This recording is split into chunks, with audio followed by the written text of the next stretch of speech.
Like working. Take the out of my truck somehow. I do.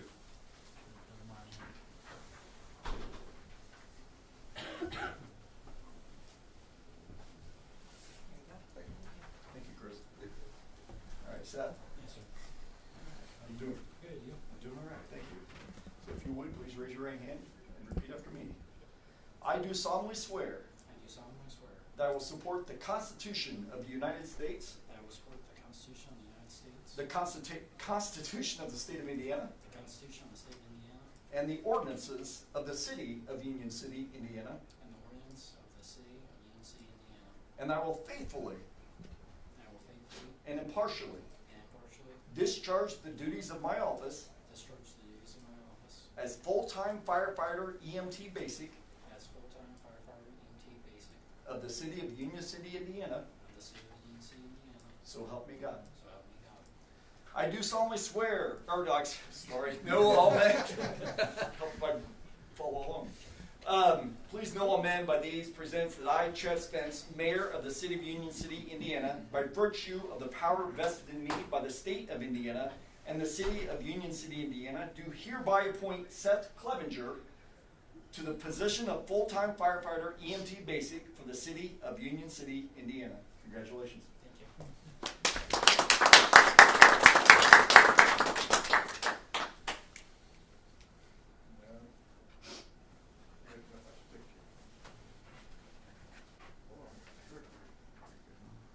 Oh, yeah, I've already signed that one, so. This is here. Yeah, thank you. Great.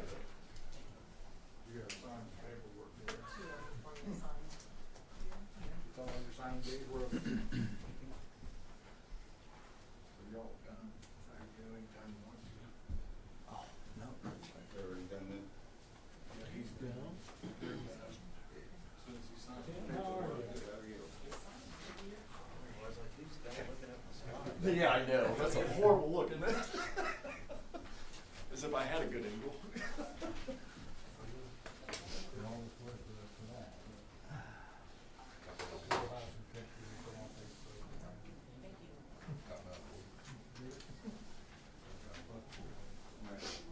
Thank you, Tim. You're welcome.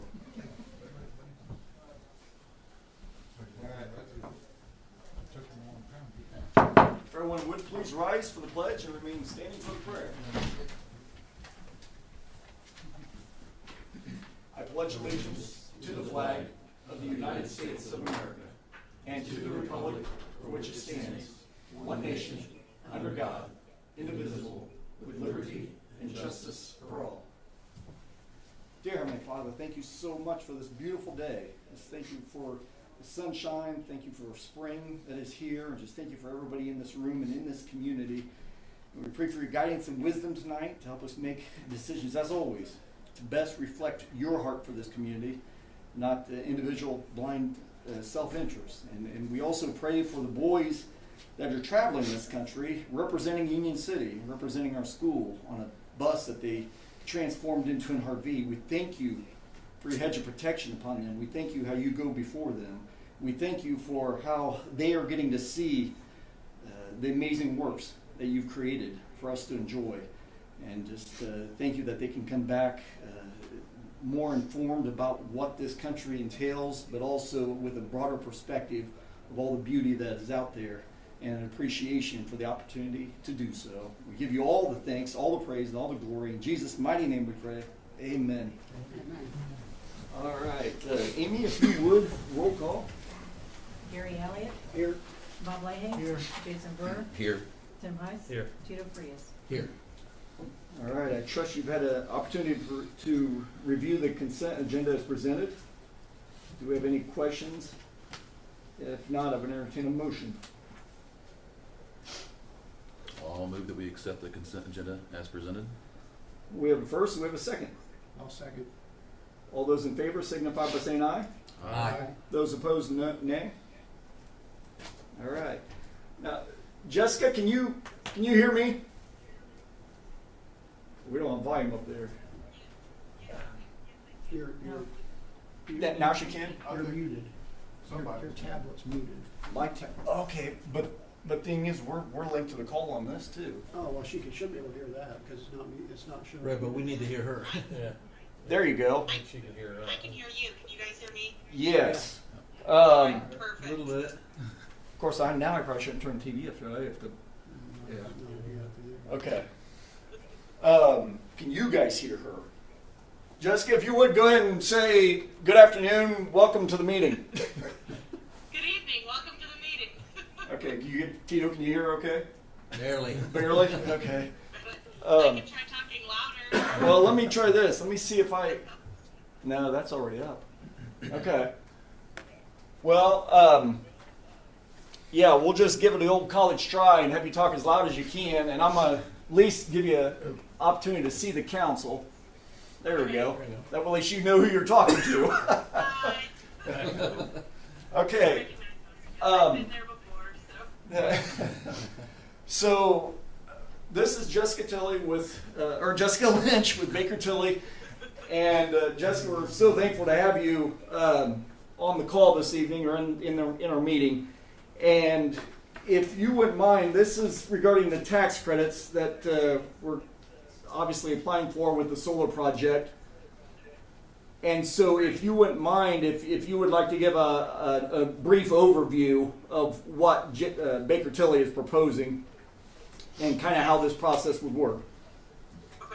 Yeah, so, and we had talked to ABM, Chris with ABM, a few months ago, but confirmed with him.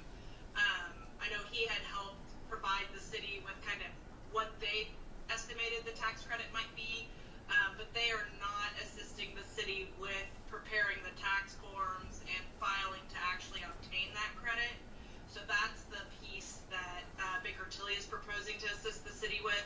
So we would go through, I understand the solar project's complete, so we would go through all of the invoices, everything that's been paid to determine what's eligible energy property. The last estimate we had been given, I think the solar portion was around like 3.8 or 3.9 million, but the full project was around 6.9 or 7 million.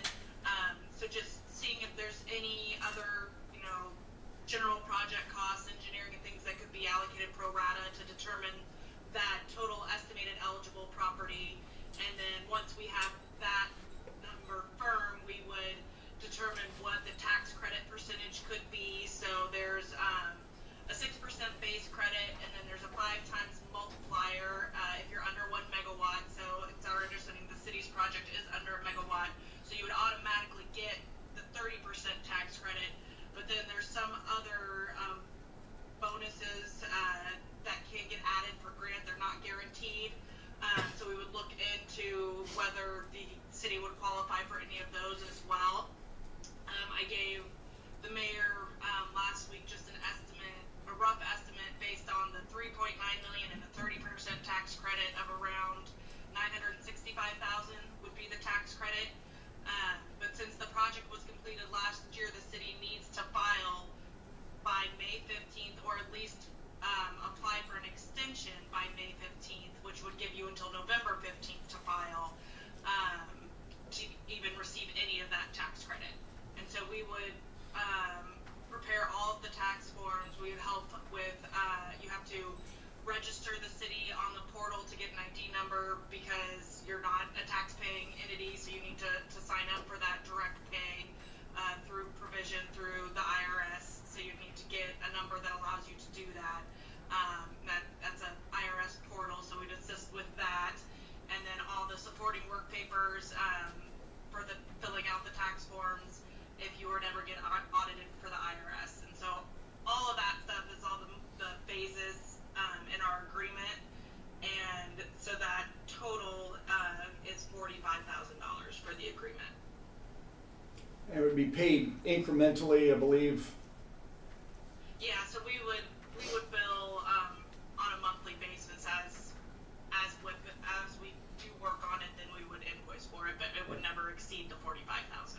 Right. So the work that they would do would cost $45,000? Total, correct. Not to exceed. Is there any chance it would be less than that? It's possible it could be less than that. With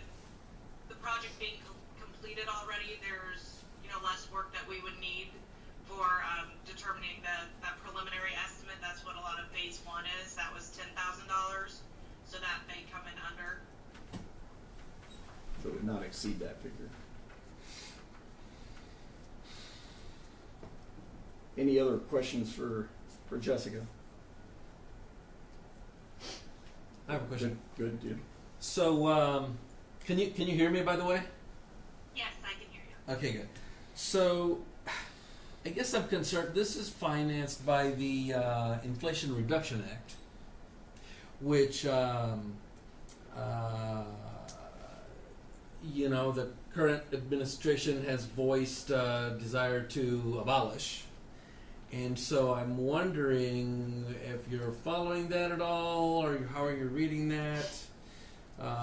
There is an executive order directing all federal agencies to immediately pause the disbursement of funds appropriated through the IRA, the Inflation Reduction Act.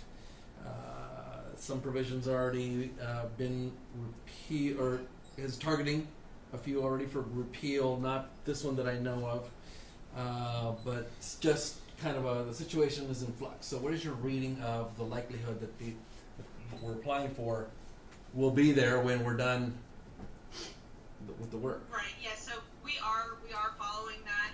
The good news is that this is a tax credit, so it's something that you apply for. It's not like a grant or loan or anything like that. So there has not been any removal of the tax credit provision of the IRA Act yet. We have worked with communities that have applied for the tax credit, and some that finished their projects in 2023. So they had applied. We worked with them last year and have received those tax credits. There have been one item that I think will affect Union City's project is the low income area. That has changed a little bit. That was a 10% grant. So we'll need to look into whether that would still apply. I know ABM had told the city that it would, but they changed how that applies to projects for 2025. So whether that's on top of the 30%, we would have to look in to see if the city could still get that, because in 2024, for projects that were completed in 2024, I believe the statute says that you would have had to apply for it before the project was completed. And so I'm not sure if ABM did that or not, so we would have to check with them. But so there's 10% there that may change, but that's above and beyond the $965,000 that we had calculated. And There this haven't is, been any other changes to the tax credit, receipt of tax credits yet. and so this means that the city pays less tax in the amount of No, there's actually money coming back to the city. Yeah, so the city's already paid for the project, and you would get reimbursed $965,000. Okay, that's interesting. Okay. Thank you. Any other questions? Jessica, any final comments?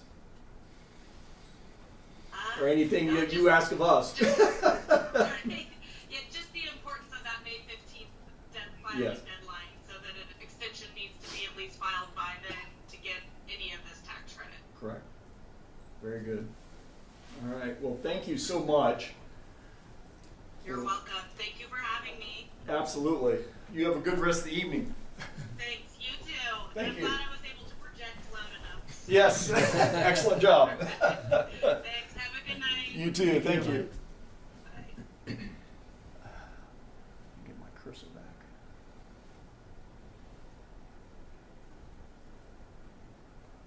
You're on candid camera there, Chad. Oh, lovely. Take care of that. Okay. Moving along, then this is a privileged night, certainly, because we're also have the honor of recognizing a very distinguished position by one of our own citizens here in Union City, Mr. Jim Babinski with the Lions Club. So, Jim, if you wouldn't mind, I will turn the floor over to you. Thanks, Chad. You're welcome. I just wanted to stop in and let you know I am with the Lions Club, as you all know, and I was appointed governor-elect for 25D, which I will be representing 39 counties in the state of Indiana, and I will be representing Union City as well. The last governor out of Union City was Bill Fisher in 1978. So it's been some time since Union City's been represented. Why I'm here, you're asking? I need your blessing. And what I'm asking? Every governor, as you see on me, has a pin. And that pin, when the governors go, they go all over the state. I'm not just talking the state of Indiana. They go all over the state. They go from Hong Kong to Florida to Mexico to all over the world. I'll be going to get my governor's nomination and my declaration in Orlando, Florida in July. And we have what they call pin acknowledgement, and you get a pin, and there's what they have pin collectors, and these pin collectors are all over the world. So you design your pin. Well, this here pin that Diane's passed around was our governor now we have in office, which is Rocky Dave Simpson, and he designed his pin. And his pin has got a picture of his town, and he mocked his town with his round barn, which he favors, his 4-H grounds. Their Lions Club owns their 4-H grounds. They're also known for their Christmas lights, as we are, and they're also their round barn, and they also known for their farming area with their tractors.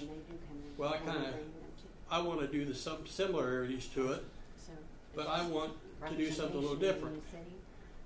When I go to meetings, the last 5 years I've been going to meetings, the first thing I'm asked when I go to a meeting in another state or another area, you're on the hub. You're on 2 states, aren't you? Yeah, I can sit in my Lions Club window and I can look out and see Ohio. Yeah. So that's real interesting to everywhere I go. So I figured my thing is, I am asking you guys for a favor. Could I put our Union City flag on my pin? That's what I'm asking for. My second favor is, can I put the covered bridge that our club build on our pin? Because that is things that our club has done. And that's what I'm out about, is what my club has done, and what my club has done to put me where I'm at as a governor. I mean, it wouldn't have been for them and my work that I've done, I wouldn't be where I'm at now. So I'm doing things that I want, when I pass my pin out, when I'm all over the place, I want people to look at my pin and say, this is Union City. This is Indiana. This is Ohio. This is their state flag. This is their Union City flag. There's their covered bridge. That's what their club helped build, you know.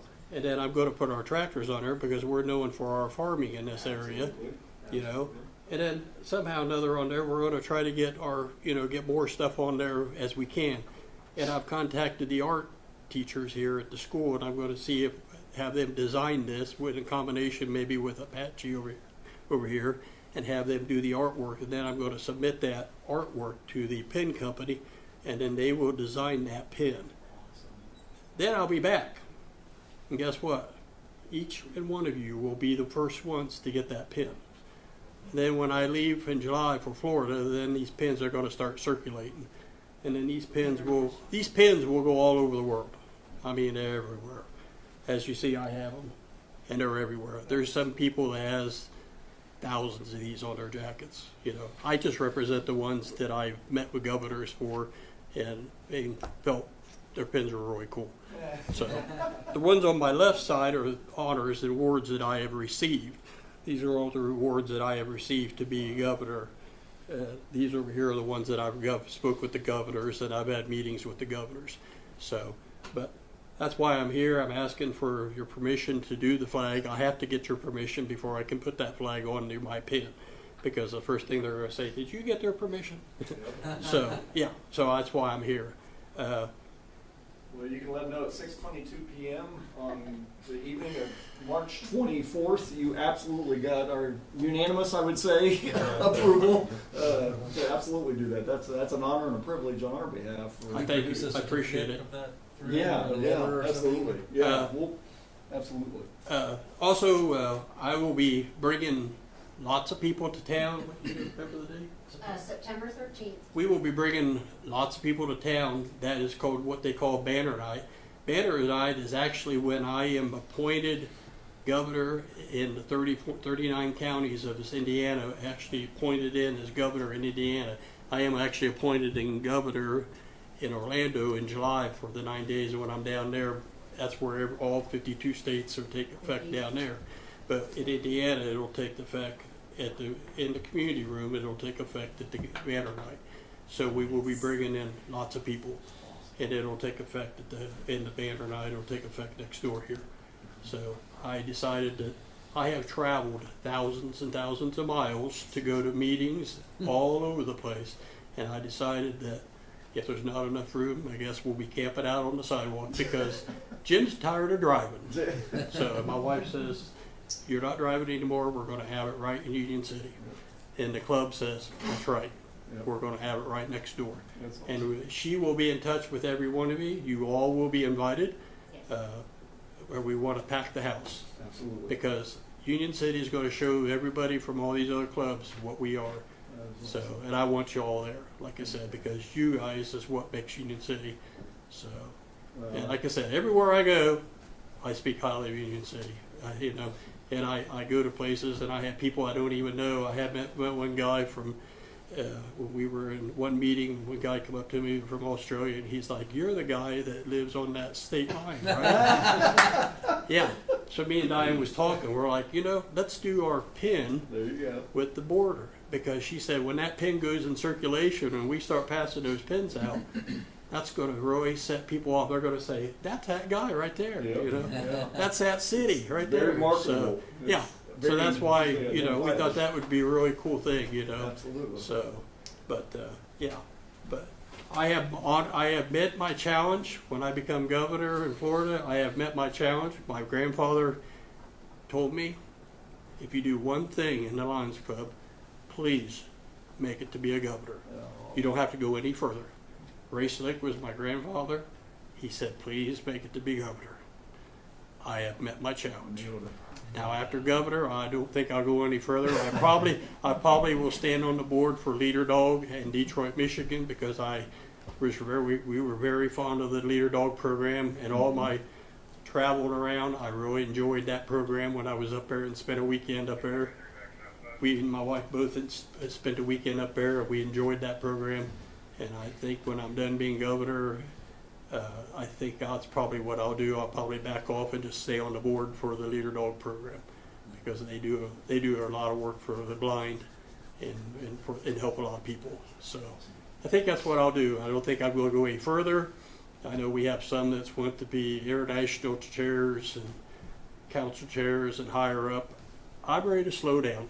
So. Well, governor is a very distinct role because 39 counties overseeing, that's nearly half the state. There's only 92 counties in the whole state Right. of Indiana. So Right. you're And then basically I almost still will overseeing be half the helping. state. I'll be helping some of the other governors in their states when they need help, and they come and help me in my cities.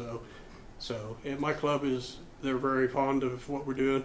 We also have a new thing that I worked very hard on, is because we're having trouble with our local club because they're aging out. I have a lot of guys in my club are aging out.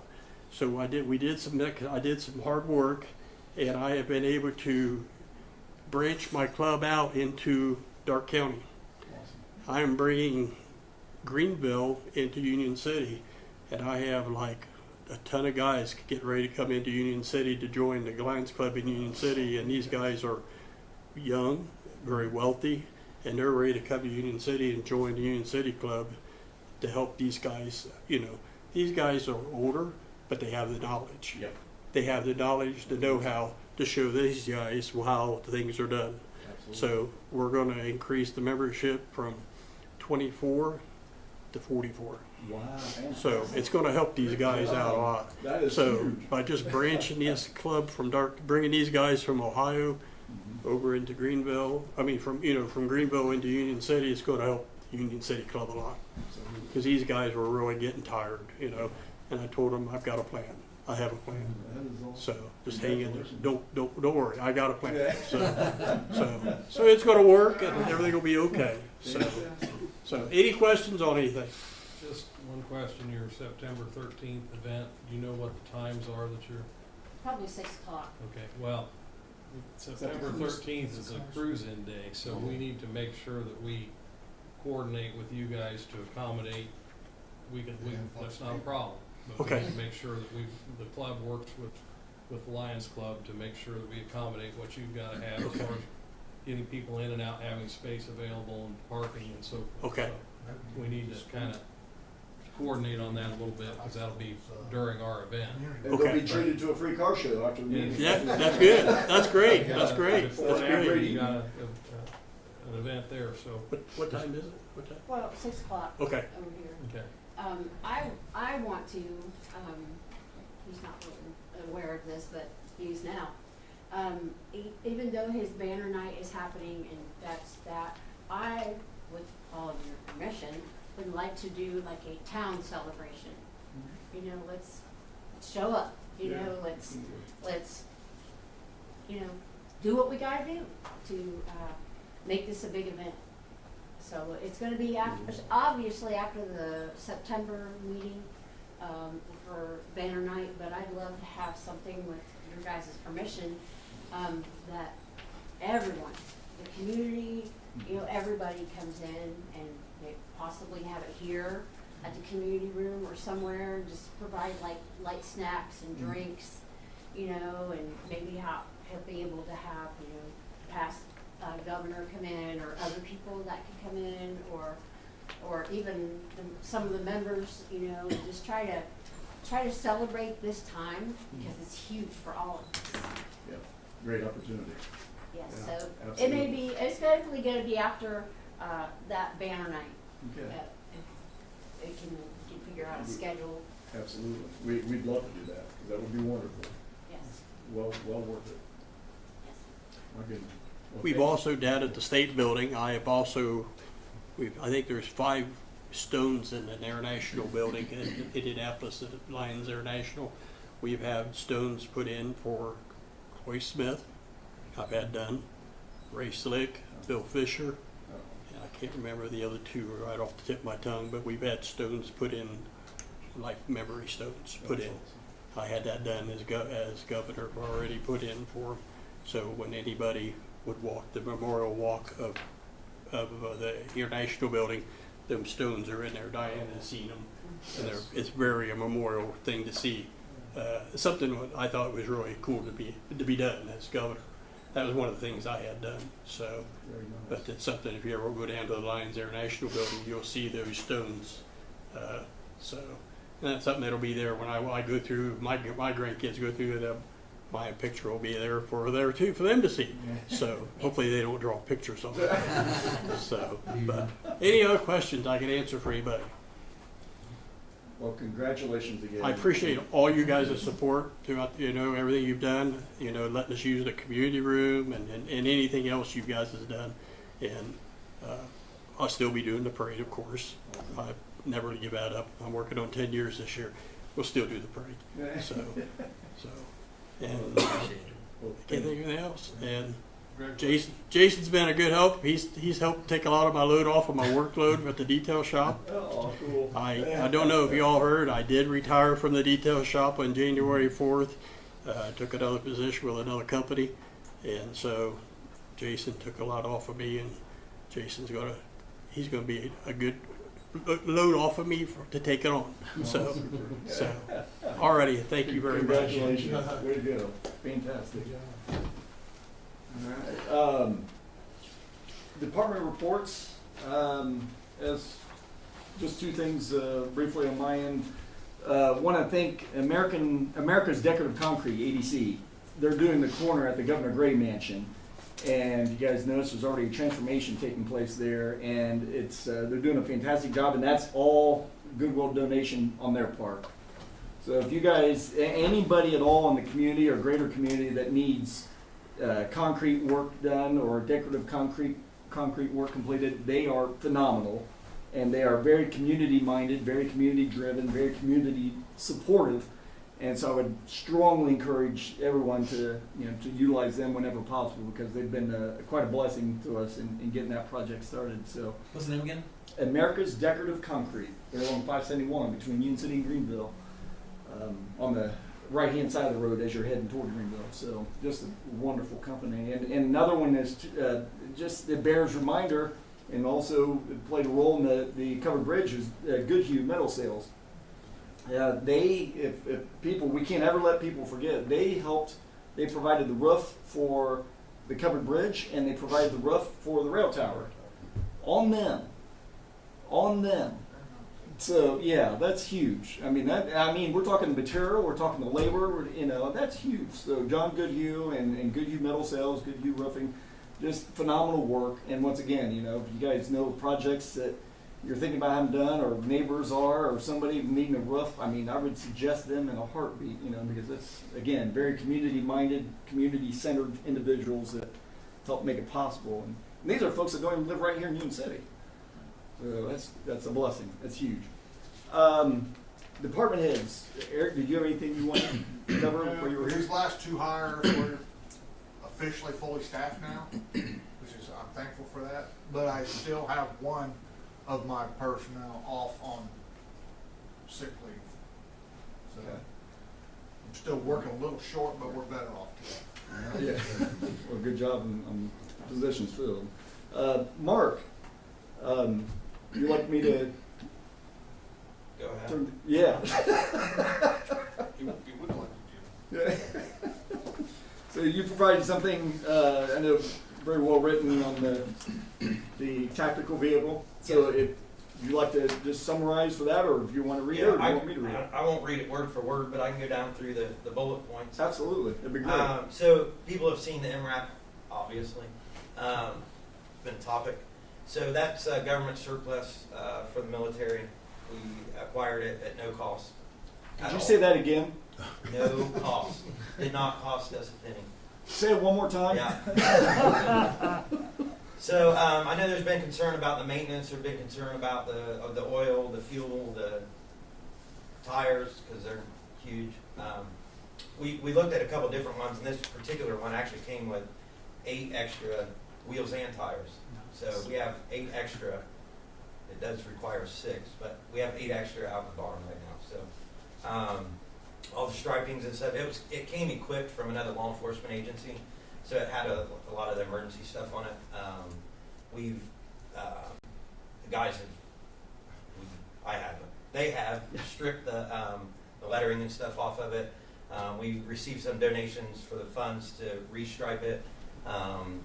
Apache is actually working on that. So we brought it up. The kids did all the measurements and kind of made a project out of it. So then we went around town in it too, cleared it up. So, but it didn't cost us anything. We also have, thankfully, over at the fire department, I know they've benefited from it as well. They've got some pretty talented diesel mechanic guys over there. So they're actually part of the tactical team, have made themselves available if we have to address those issues. So, and the fuel's actually been donated thus far. So we've not had a penny dropped on it. So That is awesome. we have used it. Obviously, it's been seen out and about. I think we used it maybe a week after we got it. We had a shooting situation out here on 28 that we used it. I highlighted all those stuff. We've used it for some high-risk warrant executions, and we've also made it available to our surrounding agencies as well. And I know Randolph County's used it a couple times. They have another vehicle like that was getting some fabrication done to it. So they picked up the phone, called us, and we got it over there for them for what they were dealing with.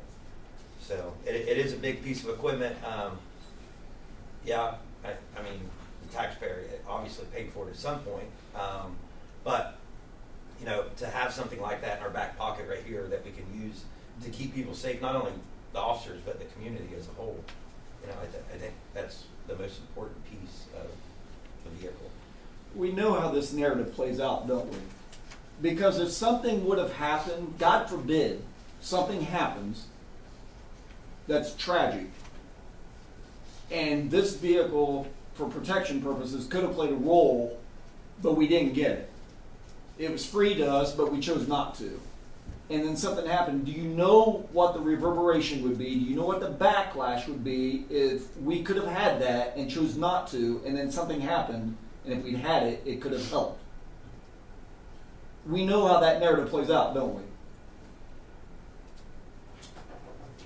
I'm just saying, I'll speak to something just as a reminder, is that there was an event in Lynn a few years ago. I Yeah. can't tell you how long ago it was. It was pretty serious. I don't think there were any injuries outside of the Suspect. suspect, but there were multiple cars, police cars destroyed. A couple of at least two, I think, several with damage, a couple with totaled. Right. One of our cars took a hit, and fortunately just lost a couple of windows and has a little spot in it. But we had, I'm familiar with that. But that could have been a lot worse. And one of the things that vehicle will serve is to mitigate some of those problems.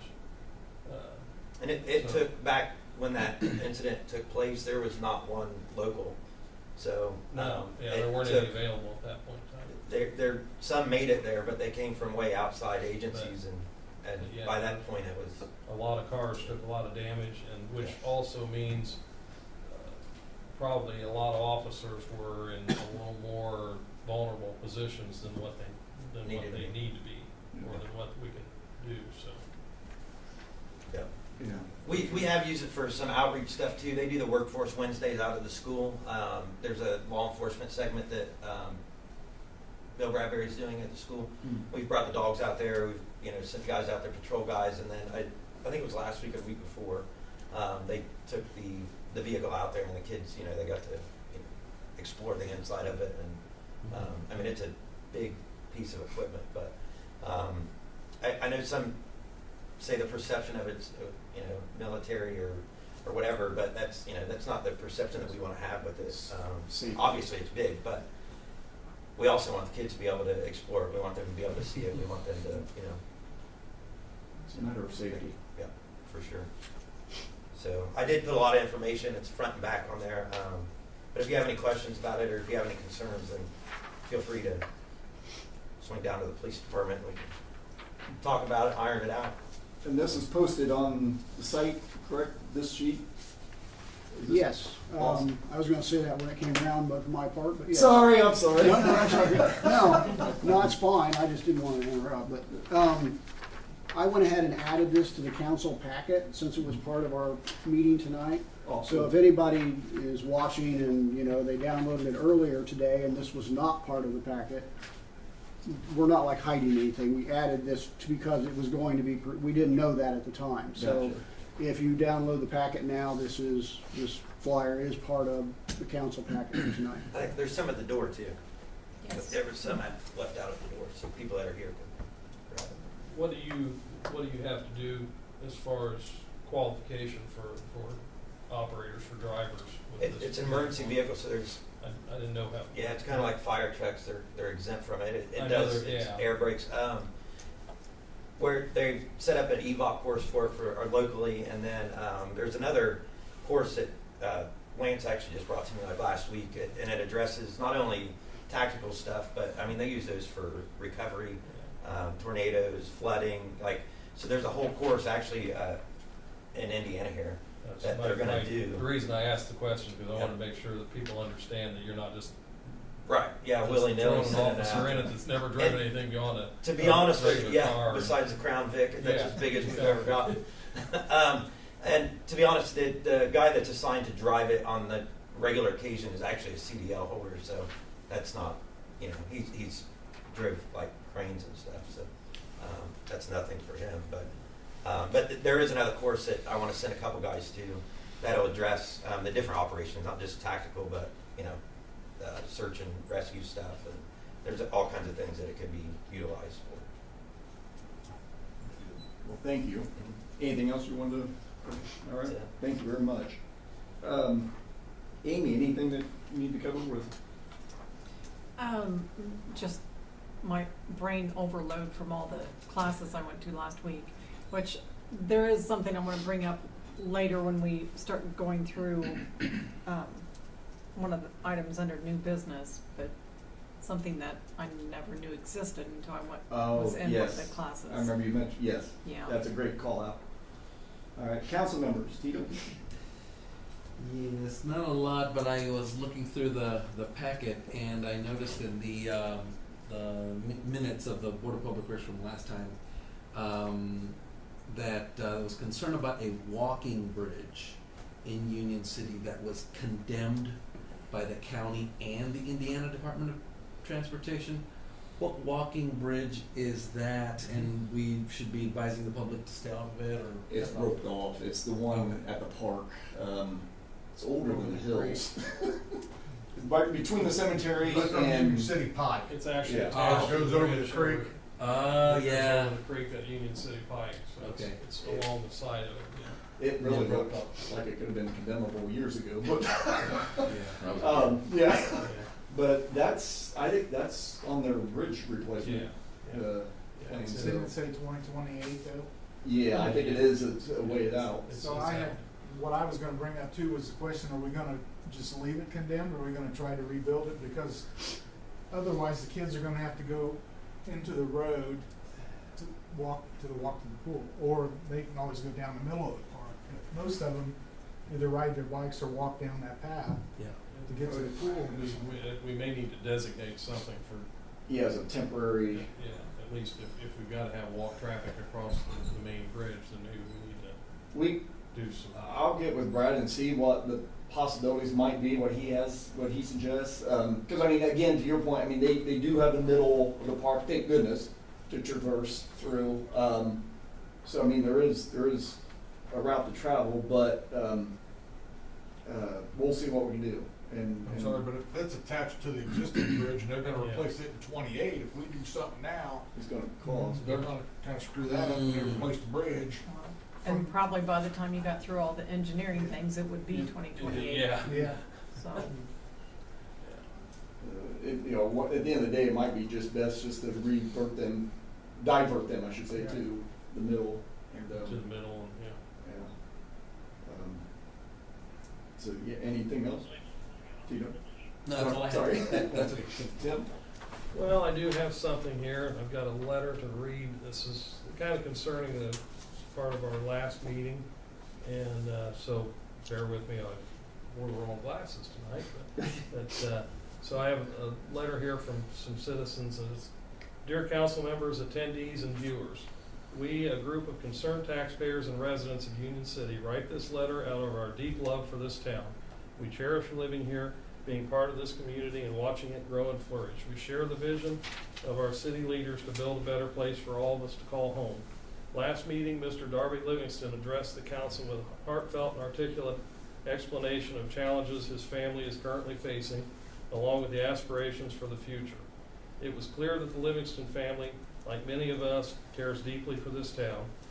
If any current attendees or viewers missed Mr. Livingston's remarks, we highly encourage you to watch the recording. Is well worth your time.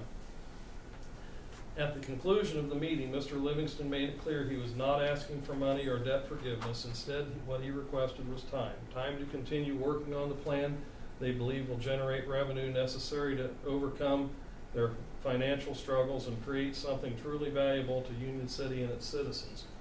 We stand behind the vision of both our city leaders and the Livingston family. In fact, a group of anonymous local donors have come together to provide funds to cover utility and lease payments for Roots Deli in order to give the Livingston family the time they need.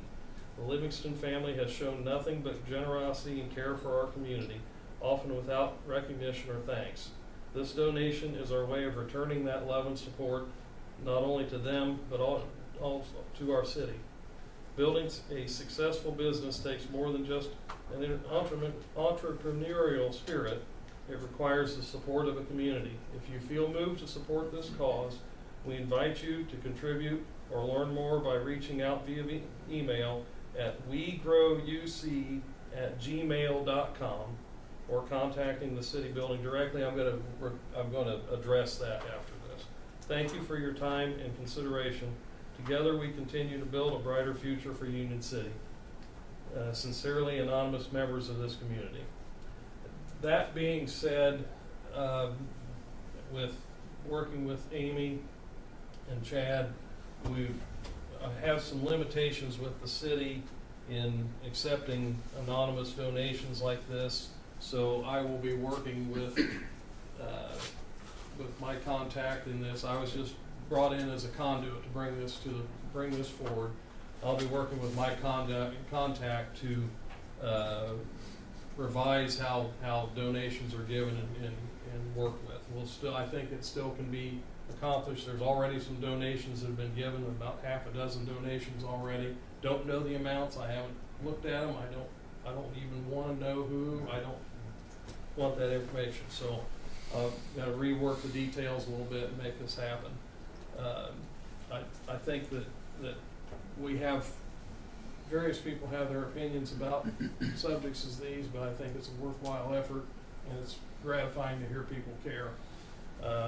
One thing I will remind everybody here and in the audience that there's some comments made about somebody getting preferential treatment in Union City.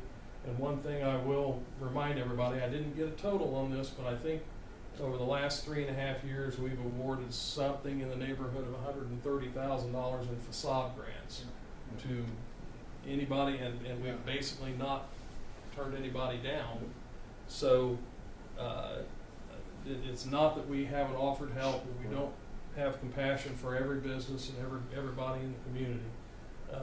But I think this shows what our community is made of. Thank you. Thank you, Tim. Jason? Just the Cars and Coffee will be starting back up April 12th. Well, that's a nice sound. Yes.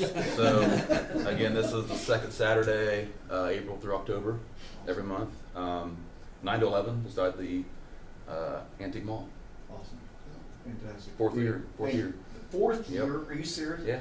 Good Lord. That's Nice. awesome. And Thank you. if I can back up, I'll remind everybody once again that, Yes. that we have the cruise incoming June. Oh shoot! Now it's on June. Is it second Saturday in June? No, it's the that's first the Saturday. First Saturday in June. First Saturday in June. And we have some new events, a few new things happening. So I think it's going to be a really good event. So June 7th. June 7th. June 7th. Trust me, I've been there, done that. Good job. Bob? All I was gonna talk about was the walk bridge. Oh, thank you. Other than that, I don't have anything. Gary?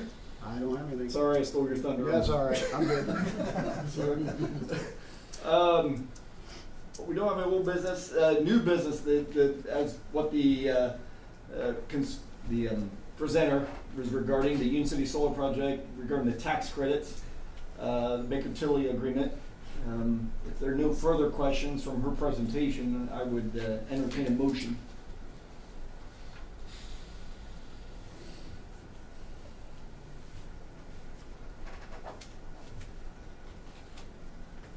I'll move that we enter into the agreement with Baker Tilly to facilitate the tax credits. We have a first, we have a second. I'll second. Amy, if you would, roll call vote. Gary Elliott, Yes. Bob Leahy, Yes. Jason Burr, Yes. Tim Heiss, Yes. Tito Frias. Yes. All right, now JD Prescott, we'd invited him, and he said he would be here if he was out of. Sorry, did he walk in? Oh, sorry. No, I'm sorry. I just wanted to add something, make a suggestion on that Baker Tilly thing. Yep. I mean, like, if that part of that legislation is abolished somehow, or executive order stops it or something, can make it so that our contract or whatever agreement we have with Baker Tilly can also stop at that point. Like we would, Oh, absolutely. you know, we wouldn't want to be engaged to spend $45,000 if it's Correct, absolutely. Yeah. So do we need to contact Baker Tilly and find out if that would be an option?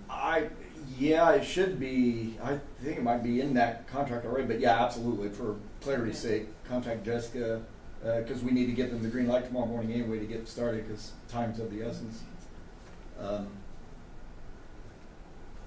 But we've dealt with them for years and years, so I wouldn't expect them to do anything less than what Tito is suggesting. Yeah, and JD said he would be here. To his credit, he said he would be here if he was out of session in time. So apparently session ran over today, or state rep.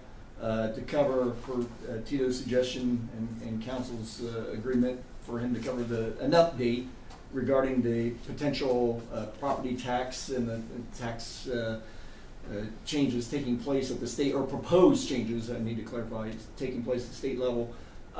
What I do have here is a resolution that's not finished yet, but it's a rough draft of one that I will, once finished, I will submit to you guys for your review. It's basically just stating that we would oppose any tax policy that impacts local government without a replacement of revenue system that is acceptable to us. And it's one that's already very similar to one Winchester has adopted, and several other communities have adopted as well. So I'll be floating that your way to review, and with your approval, then we would adopt it. It doesn't really change anything on our end except making our voice heard is what the purpose of it. Then lastly, the first reading of ordinance number 2025-02, which this is the salary ordinance amendment. And I trust that everyone has had an opportunity to review this. I open the floor to questions or thoughts. And we do still have Mr. Height here with us too, in case there be anything to address. Okay, so this is where I'll jump in. Yes, thank you. This would never have even occurred to me had there not been a class on workers' comp last week.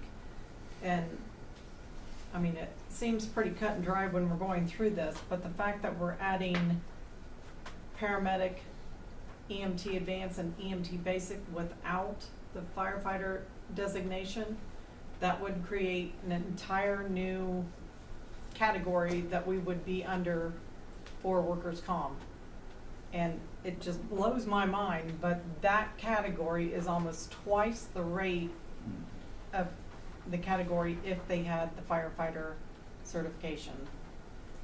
So that is a major thing to keep in mind if we do add those additional lines. So it's potential increased cost if Oh, any it will of the definitely untrained increase. individuals would get You'll hurt. have an increase regardless. Regardless Of whether of you- if they got hurt or not, we will be paying more on the worker comp premiums. We don't have to have that. We don't have anybody in that specific role right now. We do, Or we do right now? yes. Under the old ordinance, it said single certification. So we've got people on the payroll now with Part-time. just those Yes, certifications? Absolutely. Part-time, he said. All the full-time staff are duly certified, as per whatever other ordinance you have. But I have 5, well, let me look down here at my part-time staff. I didn't total these up, but yeah, I'm not gonna give you totals, but we currently have part-time staff that don't have an EMS certification. We have had for as long as I've been there. We just, in the old ordinance, it said single certification. Well, because that's a problem then. So, I mean, The premiums are higher for a paramedic only than they are a firefighter yes, Yeah, that's backwards. I isn't it? know. It Yeah. seems Yeah. completely backwards, but it absolutely is. Is that universal too? That's not just for their carrier, that's universal. That's period. Universal, yes. Yeah. Like I said, it wasn't even on my radar. Yeah, well- That was even, Obviously wasn't on ours Yeah. either.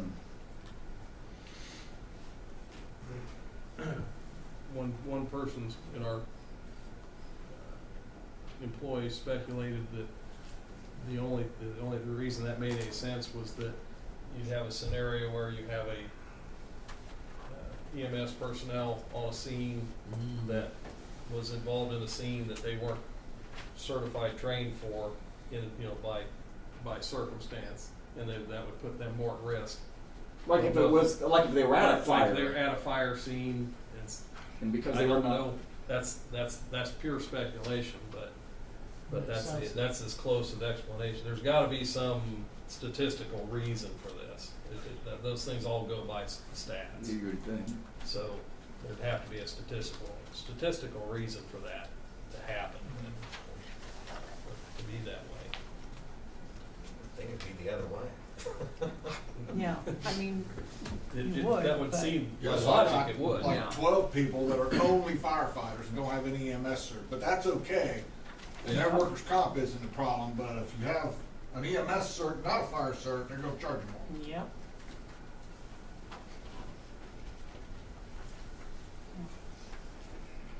Is there, there's no other way to, I mean, they would have to, what would be the route if you tried to dual certify them as firefighter? Well, the problem is with part-time people, they have full-time jobs Right. and they either A, don't wanna be a firefighter, Right. or B, they don't have the time to devote to going to class to become Be one. certified, right. And there is jobs for them. We do 85% EMS, so that piece is more important than the firefighter piece actually, but I could fire all my part-time staff that don't have dual certifications, and then myself and everybody else will just be working more hours. Now, Or I I'm- do have a problem with that. I mean, you say you do that, but we don't have very many part-time people that actually hit the payroll. We do, because to work on shift, I make them have both certifications, because that's what our rules say. So our own rules state that they have to be dual certified. For full-time staff. Oh, for full-time So- staff. When you hire So- full-timer, they have to be firefighter 2 and EMS certified, and they are. So if we've got, you know, our old ordinance is part-time single cert. So what have we, I wonder where we've been at work comp on those then, if we've had some of those people, or what are we ending up with, I guess? Right now, I mean, you know, we've had them all under the firefighter certification.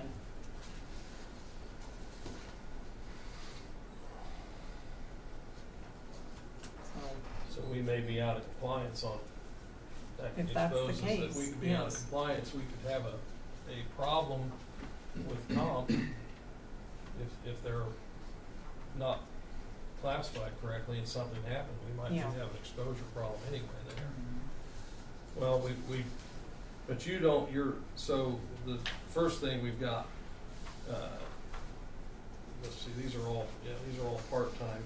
You don't have any full-time listing for paramedic EMT only in this, correct? No, this is just pay based on your level of certifications. Yeah.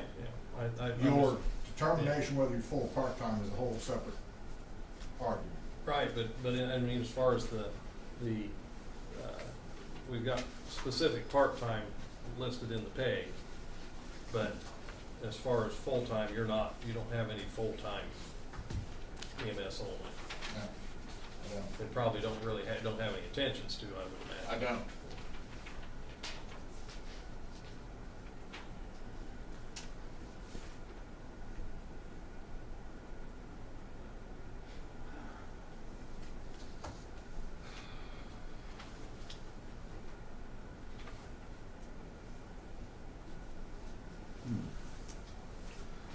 Well, So we really don't have hardly any payroll with them either.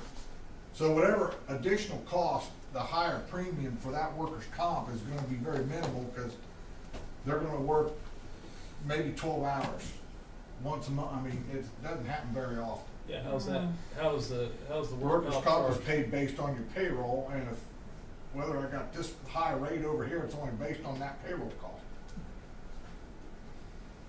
yeah, that I don't know. I'd have to dig deeper and find out for sure. Like I said, this just came up the last week, Yeah. so. Well, like I say, and that's, by looking at this, I say, it looks to me like we may have a problem anyway in terms of classification if we're not properly classed in comp by being that way. And then we leave an exposure, whether they would pay the comp claim if they were classed as a firefighter, but they were just an EMS cert. I don't know.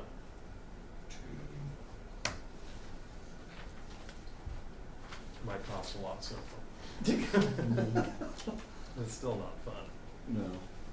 Looks like I only got 2 or 3 people that just have an EMS. The rest of these haven't applied for work with Indiana.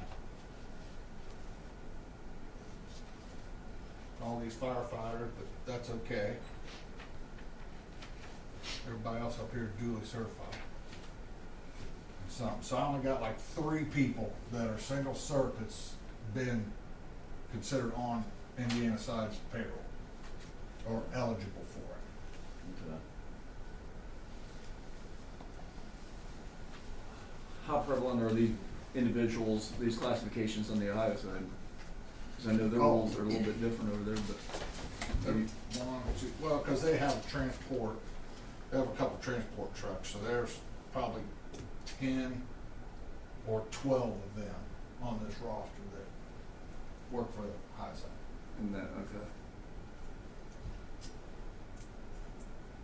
Yeah, I think Ohio's comp system's completely different. It's than different. Indiana's. But I mean, that's what I'm saying, is that an advantage to us in this situation if we struck that role from this side? But you gotta be honest with us, if that's a load of you-know-what, and you don't wanna do it, I mean, we need to find another way then, another avenue, but if that's a feasible avenue to travel. Today, that would only affect like 3 people. However, you're tying my hands in getting employees, because it's hard enough to get employees to come and do this job. Right, I agree. And then we're out here in the middle of nowhere, rural America, it's difficult. And if I say, you can't really come work for me unless you have both certifications, then they'll just come and join the high side, and they won't be of any value to us at all. So do we need, are we at an impasse where maybe, Amy, you said earlier, checking to see the ramifications of the point he was making with the scale that no higher than they are paid, or no more than they are paid? Or we? I think I would need to, it's kind of a tough line to even Right. call that, because, you know, if you've got, you know, your part-time people now, I'm not sure if they've ever even been paid, because there's a lot of part-time people listed on the fire roster. Mm-hmm. So, you know, it's almost impossible to say, you know, okay, if they've never worked here, but say 2 months down the road, all of a sudden they start working a bunch, you know, there's no way to determine where that's going to throw us as far as rates. And how, do we have any history of how much that scenario has just played out in the last 5 to 10 years? Do we have any? I don't want to do. Here's the conundrum. I don't want to do the what if game to the point where it's not realistic, but at the same time we've got to be prepared for the unforeseen, if that makes sense. In other words, I don't want to take out insurance for getting hit by an asteroid, because I'm pretty sure I'm not going to get hit by an asteroid. Right, But at the same time, we've got to try to prepare for the unforeseen. We hire them on both sides. Mm-hmm. Generally, it's for insurance purposes, because they're gonna be in my bus, they're gonna be in our truck. Right. If we're driving it and they crash it, they're gonna be on our insurance. So we have to hire them as employees. My pecking order for work is duly certified. Mm-hmm. Then if no one wants to work today, or if I have a call off and I can't get it, I put out a message. Hopefully I get a duly certified part-time person that will call up and say, I'll take the job. If I don't, then I have to fall back to a single certified person based on whatever other staffing I have. The last few times, the part-time people has been just firefighters and not EMS people. Because I have 2 other EMS people on, I put a firefighter on to cover that side of the house, and they're just fire certified only. But I don't like to do that. That's a dangerous practice. We try to avoid that. So, but at the same time, that could have just as easily been an EMT or a paramedic working that shift instead of a firefighter. Mm-hmm. And those have been 12-hour shifts a couple times a week recently because of the person. I got one person off well, I lost Preston, and we had a little bit of a window there. We was down 2 people, and then Johns is off on injured reserve for another couple months, so those are gonna happen a little bit. When she comes back and I'm full staffed, very rarely does that happen.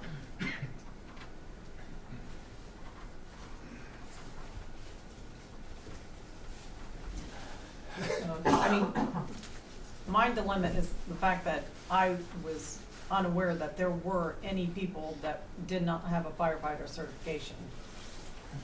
So, you know, without knowing who those employees were, you know, and if they've even worked, you know, I can't really speak to that.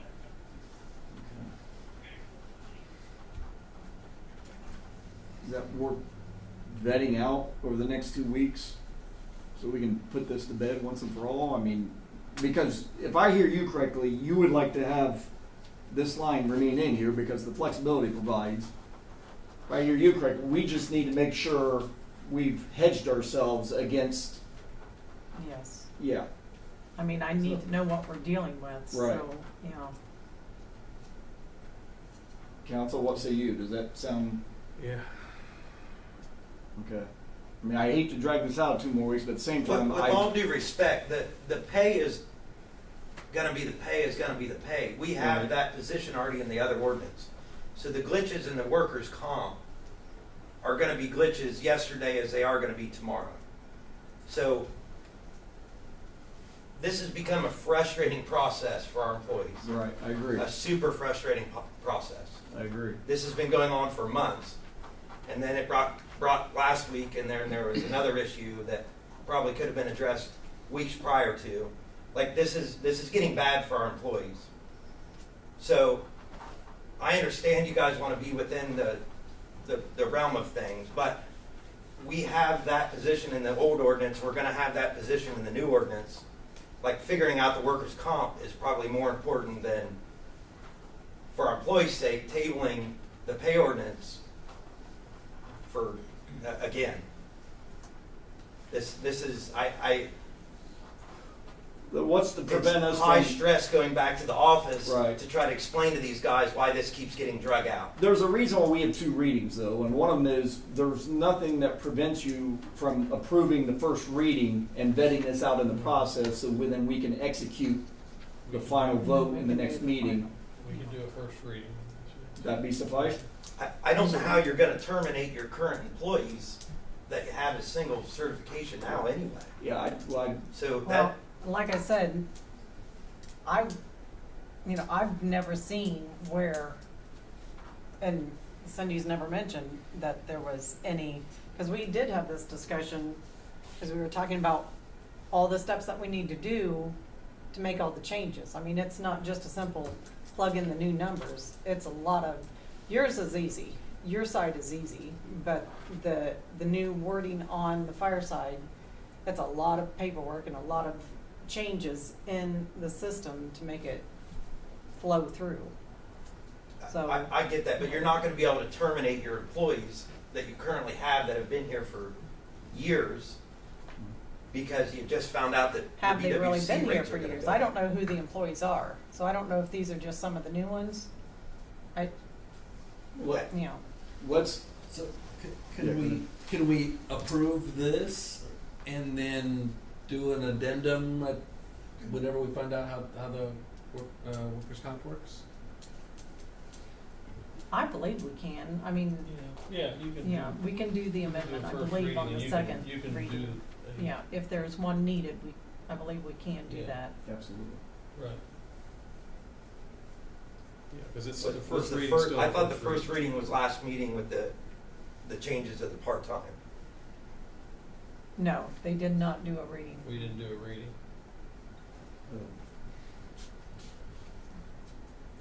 We can suspend the rule. Well, if that's what you're proposing, I mean, then that's what I would, you guys are council, that's what I know what I would be doing if I was in your seat, but that's not my call. Yeah.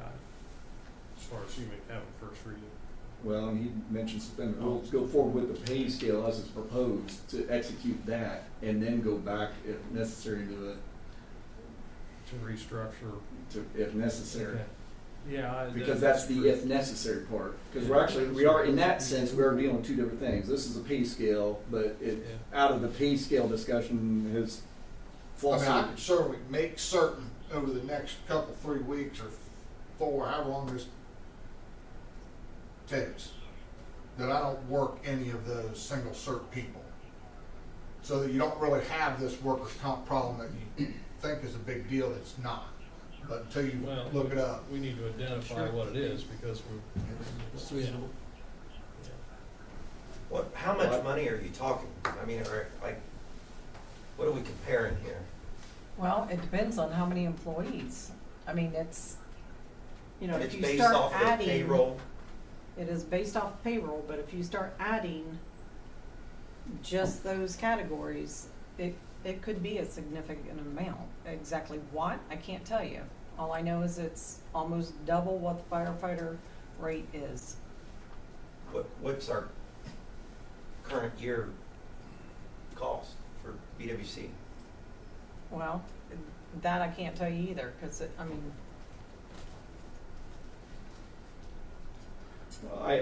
I would encourage, consider what Tito's mentioned, and then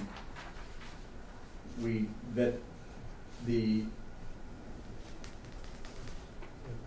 the classification status out of the next 2 weeks, but adjust the pay now, is what I would encourage you guys to consider. Go ahead and get Oh, yeah, I was okay with that before. Yeah.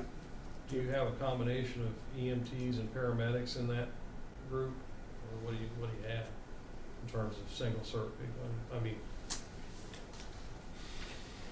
just.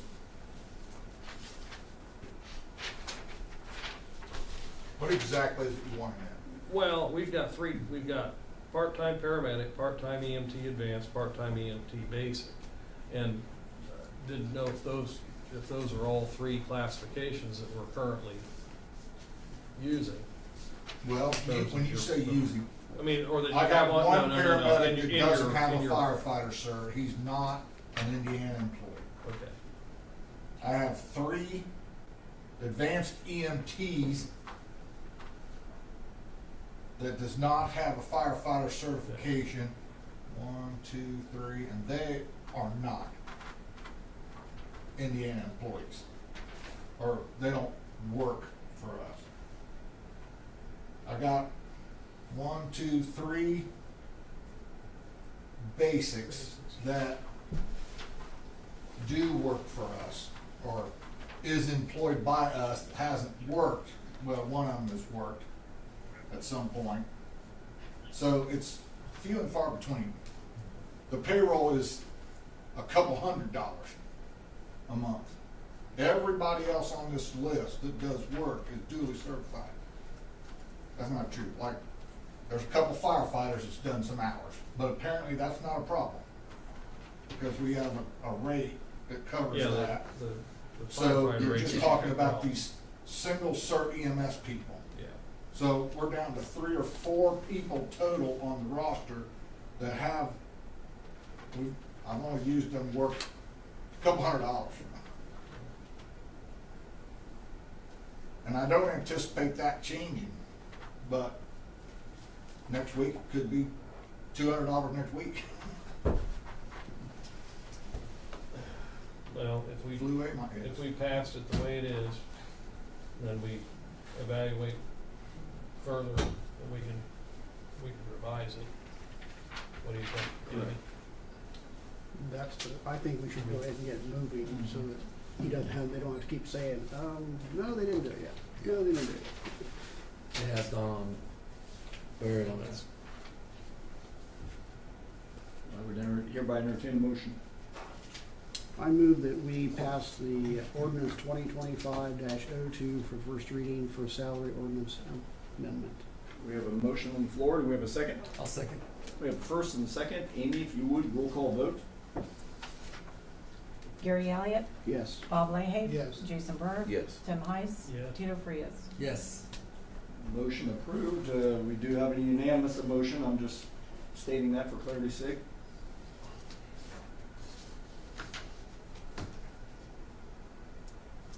You could suspend the rules if you shall choose. I move that we suspend the rules. We have a motion to suspend the rules. Do we have a second? I'll second. Amy, if you would, roll call vote to suspend the rules. Gary Elliott, Yes. Bob Leahy. Yes. Jason Burr. Yes. Tim Heiss. Yes. Gina Frias. Yes. Rules have been suspended. I would hereby entertain a motion on second reading by title only. I move that we pass ordinance 2025-02, ordinance amending salary ordinance by title only on second reading. We have a first. Do we have a second? All second. We have a second. Amy, if you would, roll call vote, please. Gary Elliott, Yes. Bob Leahy. Yes. Jason Burr. Yes. Tim Heiss. Yes. Gina Frias. Yes. Very good. Well, thank you. I do have a question Yes, though, because we do not have the dates in here. Because of, and we did that intentionally because of the amount of work it's going to take to get everything switched over. So, I mean, So what day do you want? well, because we're in the current payroll week now. So I mean, we do need to come up with what time frame this is going to This take period effect. started 3/22, which was Saturday. So 3/22, would that be? So they got 2 weeks before the next one starts. The 4th, April 4th maybe is the Friday in 2 weeks. And that will be before the next council meeting though. So if we're going to be making any changes on the next council meeting, that would put it before, I mean, so, He's already said he wouldn't use those individuals for a while. So I think it'll be fine. And my idea is that let's include it with, let's go ahead and have this implemented and the pay be as of this pay period. But this It one cannot is be starting this the next week. one, which is the The 5th. next pay period. April Okay. 4th or 5th. Well, I think whenever Friday is, that's the end of the pay period, so it starts on Saturday. And I believe that's April 5. Okay. I don't have the Yes, sign. April 5. Yeah. Do we have any visitors wishing to address the board? Not. Our day and next council meeting is Monday, April 14th at 6 p.m. Next Board of Public Works meeting is also Monday, April 14th at 1:45 p.m. And the date of the next Economic Redevelopment meeting is Wednesday, April 16th at 6 p.m. I would hereby entertain a motion for adjournment. So moved. We have first, we have a second. I'll second. All those in favor signify by saying aye. Aye. Meeting adjourned.